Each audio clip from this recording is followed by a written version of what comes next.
சங்கதி 24 செய்திகளோடு இணைந்திருக்கிறீர்கள். விரிவான செய்திகளுக்கு செல்ல முன்னதாக முதலில் இன்றைய நாளுக்கான தலைப்புச் செய்திகள். தமிழர் பகுதியில் கோயில் முன்றலில் அரங்கேறிய சம்பவம், சுற்றி வளைப்பில் பிடிபட்ட இருவர். வடக்கு கிழக்கு மக்களுக்கு விடுக்கப்பட்டுள்ள எச்சரிக்கை, மக்களை அவதானம். தவறான பதிலுக்கு தண்டனையா, மாணவியை அறைந்த ஆசிரியர் மீது போலீசார் நடவடிக்கை. யாழில் காணியை இராணுவத்திற்கு வழங்க முயற்சி, சமூக வலைத்தளங்களில் எழுந்துள்ள சர்ச்சை. கபில சந்திரசேன மரணம், போதைப்பொருள் மற்றும் பிரேத பரிசோதனை அறிக்கைகளை கோரிய நீதிமன்றம். ஹோர்முஸ் பதற்றம் எதிரொலி, இலங்கையில் மீண்டும் எரிபொருள் விலை உயர்வடையுமா? யுத்த காலத்தில் பறிமுதல் செய்யப்பட்ட தமிழர்களின் நகைகள் எங்கே? சிவஞானம் ஸ்ரீதரன் கேள்வி. பாலியல் துஷ்பிரயோக முயற்சி, காத்தான்குடி நகரசபை உறுப்பினர் கைது. உயிர்த்த தாக்குதல் வழக்கு, கோட்டாபய தாக்கல் செய்த மனு மீதான விசாரணை ஒத்திவைப்பு. நீர்கொழும்பு சிறைச்சாலை மோதல், துப்பாக்கிச்சூடு நடத்திய அதிகாரிக்கு கொலை மிரட்டல். தொடர்பன விரிவான செய்திகள். மட்டு ஆரையம்பதி வம்மிக்கேணி மாரியம்மன் கோயில் முன்றலில் கடந்த மாதம் மட்டக்களப்பு வாழ்வெட்டு குழுவினர் வாழ்வெட்டு தாக்குதலில் 3 பேர் படுகாயமுற்ற சம்பவம் தொடர்பில் தலைமறைவாகியிருந்து வந்த 26 வயதுடைய மற்றும் 19 வயதுடைய இருவரை புதன்கிழமை இரவு வாள்களுடன் போலீசார் கைது செய்தனர்.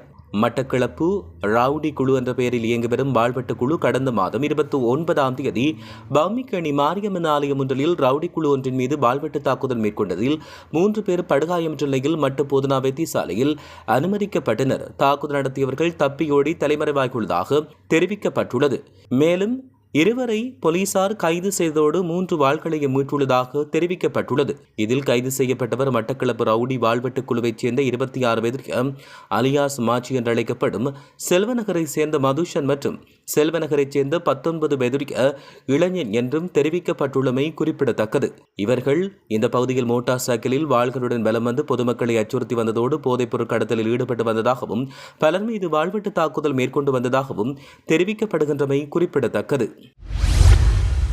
வடக்கு கிழக்கு மற்றும் தெற்கு மாகாணங்களில் பல மாவட்டங்களில் இன்றைய தினம் வெப்பமான வானிலை நிலவக்கூடும் என்று வளிமண்டலவியல் திணைக்களம் எச்சரிக்கை விடுத்துள்ளது. அதன்படி மனித உடலால் உணரப்படும் வெப்பத்தின் அளவான வெப்ப குறியீடு இன்று பகல் வேளை குறிப்பிட்ட சில மாவட்டங்களில் எச்சரிக்கை மட்டத்தை எட்டக்கூடும் என்று தெரிவிக்கப்பட்டுள்ளது. யாழ்ப்பாணம், கிளிநொச்சி, முல்லைத்தீவு, வவுனியா போன்ற வடமாகாணத்திலும் கிழக்கு மாகாணத்தில் மட்டக்களப்பு, அம்பாறை, ஊவா மாகாணம், மொன்றாகலை, தென் மாகாணம், அம்பாந்தோட்டை போன்ற மாவட்டத்தில் சில இடங்களில் இந்த வெப்பநிலை அதிகரிப்பு எதிர்பார்க்கப்படுவதாகவும் தெரிவிக்கப்பட்டுள்ளமையும் குறிப்பிடத்தக்கது. மன்னார் மாவட்டத்தில் அமைந்துள்ள பிரபல பாடசாலை ஒன்றில் கல்வி பயிலும் 5ஆம் வகுப்பு மாணவியொருவர் வகுப்பாசிரியரால் தாக்கப்பட்டதாக கூறப்படும் சம்பவம் பெரும் பரபரப்பை ஏற்படுத்தியுள்ளது. புலமை பரிசில் பரீட்சைக்கு தயாராகும் மாணவர்களுக்காக நடத்தப்பட்ட விசேட வகுப்பின் போது ஆசிரியர் கேட்ட கேள்வி ஒன்றுக்கு மாணவி தவறான பதில் அளித்ததாக தெரிவிக்கப்படுகிறது. இதையடுத்து ஆத்திரமடைந்ததாக கூறப்படும் வகுப்பாசிரியர் சக மாணவர்கள் முன்னிலையில் மாணவியின் கன்னத்தில் பலமுறை அறைந்ததாக குற்றச்சாட்டப்படுகிறது. இந்த தாக்குதலால் மாணவியின் கன்னத்தில் காயங்களும் இரத்த கட்டிகளும் ஏற்பட்டதாக தெரிவிக்கப்பட்டுள்ளது.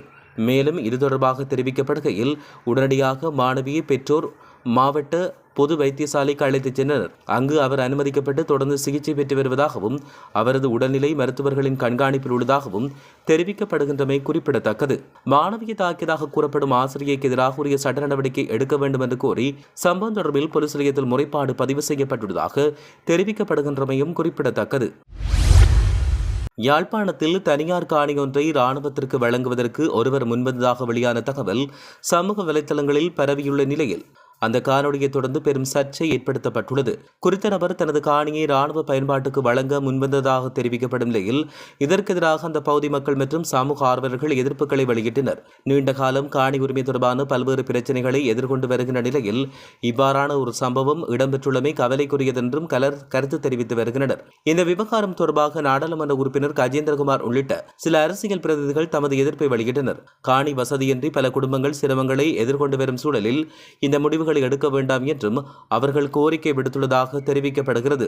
மேலும் குறித்த காணி வழங்கல் தொடர்பான தகவல்கள் வெளிப்படையாக அறிவிக்கப்படாமல் ரகசியமாக முன்னெடுக்கப்பட்டு வருவதாகவும் சிலர் குற்றச்சாட்டுக்களை முன்வைத்து வருகின்றமையும் குறிப்பிடத்தக்கது. ஸ்ரீலங்கன் விமான சேவையின் முன்னாள் பிரதம நிர்வாக அதிகாரி கபில சந்திரசேனவின் மரண சம்பவம் தொடர்பான விசாரணையில் சம்பவ இடத்தில் குறிப்பாக கண்டுபிடிக்கப்பட்ட அடையாளம் தெரியாத போதைப் பொருட்கள் தொடர்பான அரசாங்க பகுப்பாய்வாளர் அறிக்கையை உடனடியாக சமர்ப்பிக்குமாறு கோட்டை நீதவான் வசன் அமரசேன உத்தரவு பிறப்பித்துள்ளார்.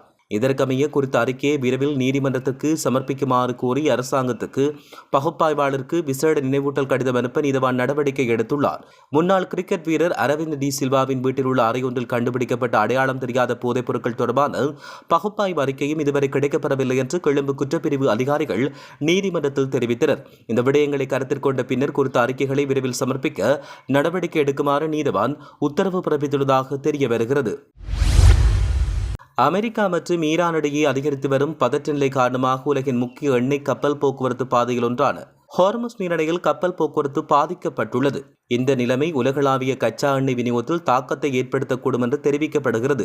இதன் விளைவாக சர்வதேச சந்தையில் எண்ணெய் விலைகளில் மாற்றம் ஏற்பட்டால் அதன் தாக்கம் இலங்கையின் எரிபொருள் விலையில் பிரதிபலிக்கக்கூடும் என்று தெரிவிக்கப்படுகிறது. இதனால் அண்மையில் அறிவிக்கப்பட்ட எரிபொருள் விலை குறைப்பு நீண்ட காலம் நீடிக்குமா என்கின்ற கேள்வி பொதுமக்கள் மத்தியில் எழுந்துள்ளதாக தெரிவிக்கப்படுகிறது. சர்வதேச சந்தை விலை உயர்வு தொடர்ந்தால் எதிர்கால விலை திருத்தத்தின் போது மீண்டும் எரிபொருள் விலைகள் அதிகரிக்கப்படக்கூடும் என்று தெரிவிக்கப்பட்டுள்ளது. இறுதி யுத்தத்தின் போது வன்னி வைப்பகங்களில் இருந்து இலங்கை ராணுவத்தினால் கைப்பற்றப்பட்ட தமிழ் மக்களுடைய பல கோடி ரூபாய் பெறுமதியான நகைகளுக்கு என்ன நடந்தது என்பது குறித்து அரசாங்கம் முறையான விசாரணை நடத்த வேண்டும் என்று நாடாளுமன்ற உறுப்பினர் சிவஞானம் ஸ்ரீதரன் வலியுறுத்தியுள்ளார். நாடாளுமன்றத்தில் இன்று இடம்பெற்ற நிதி தூய்தாய்கள் தடுப்பு சட்டமூலம் மீதான விவாதத்தில் கலந்து கொண்டு உரையாற்றிய போதே அவர் இதனை தெரிவித்தார். யுத்த காலத்தில் தமிழர்கள் தங்கள் விவசாய தேவைக்காகவும் பிள்ளைகளின் கல்விக்காகவும் வன்னி வைப்பகங்களில் பெருமளவான நகைகளை அடகு வைத்தனர்.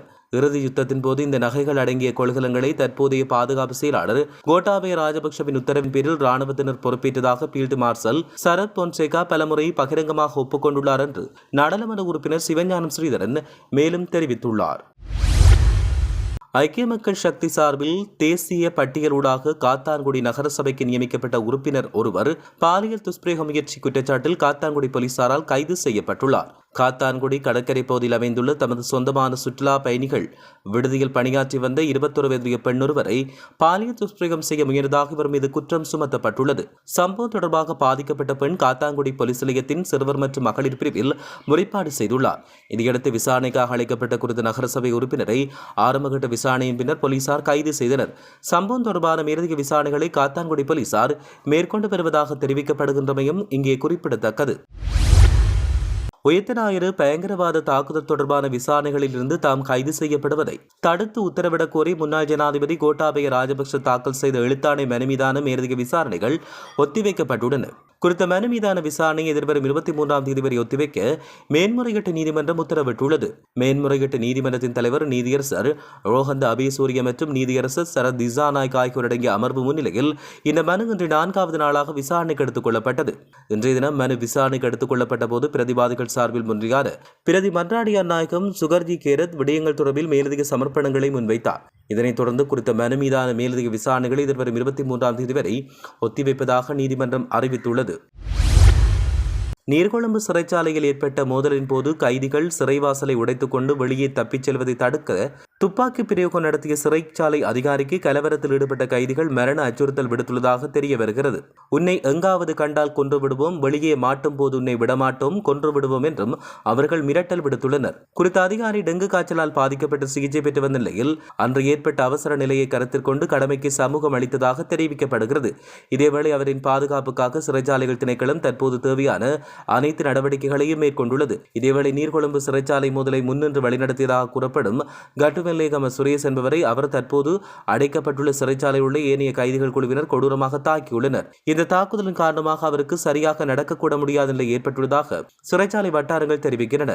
அத்துடன் நீர்கொழும்பு சிறைச்சாலை மோதலை கட்டுவெல்லேகம சுரேஷ் மற்றும் அவரின் சகாக்கள் 13 பேர் இணைந்து திட்டமிட்டு நடத்தியதாக தெரிவிக்கப்படுகிறது.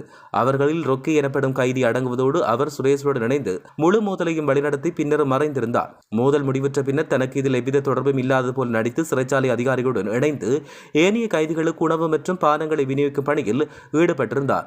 இதற்கமைய இந்த சம்பவத்தோடு தொடர்புடைய 13 பேர் அடங்கிய குழுவினர் தற்போது பூசா சிறைச்சாலையில் தடுத்து வைக்கப்பட்டுள்ளனர். இந்நிலையில் நீர்கொழும்பு சிறைச்சாலையின் பொறுப்பிலிருந்து 22 ரிப்பீட்டர் ரக துப்பாக்கிகளும் 10 T56 ரக துப்பாக்கிகளும் குற்றப்புலனாய்வு திணைக்களத்தின் பொறுப்பில் ஒப்படைக்கப்பட்டுள்ளன. சிறைச்சாலையில் உள்ள ஏனைய துப்பாக்கிகள் மேலதிக விசாரணைக்காக அந்த திணைக்களத்தின் பொறுப்பில் ஒப்படைக்கப்பட்டுள்ளன. இதேவேளை சிறைச்சாலைக்கு சொந்தமான காணாமல் போன ரிப்பீட்டர் ரக துப்பாக்கியும் சிறைச்சாலை வளாகத்துக்குள் கண்டுபிடிக்கப்பட்டுள்ளது. இலங்கை, இந்திய மற்றும் அனைத்து ஆசிய நாடுகளின் தரமான உணவுப் பொருட்கள் இப்போது ஒரே இடத்தில் மொத்தமாகவும் சில்லறையாகவும் கிடைக்கும். உங்கள் வீட்டின் சுவையை நினைவுபடுத்தும் இடம். உங்கள் தினசரி மளிகை தேவைகள் முதல் விருப்பமான ஆசிய உணவுப் பொருட்கள் வரை கோகோ கோலா, ஃபேண்டா உள்ளிட்ட அனைத்து குளிர்பானங்களும் மிகவும் மலிவான விலையில் மொத்தமாகவும் சில்லறையாகவும் கிடைக்கும். இன்றே வருக. லாகூர்னாவில் அமைந்துள்ள அப்பா கேஷ் அண்ட் கேரிக்கு இன்றே வருக. இப்போதே அழையுங்கள் 0971559411 அல்லது 0769199865. உங்கள் குடும்ப தேவைகளுக்கு சிறந்த தீர்வு. இன்றே வருக. தவறவிடாதீர்கள். இத்துடன் செய்திகள் யாவும் நிறைவு பெறுகின்றன. மேலதிக செய்திகளுக்காக சங்கதி 24.com உடன் இணைந்திருங்கள். வணக்கம்.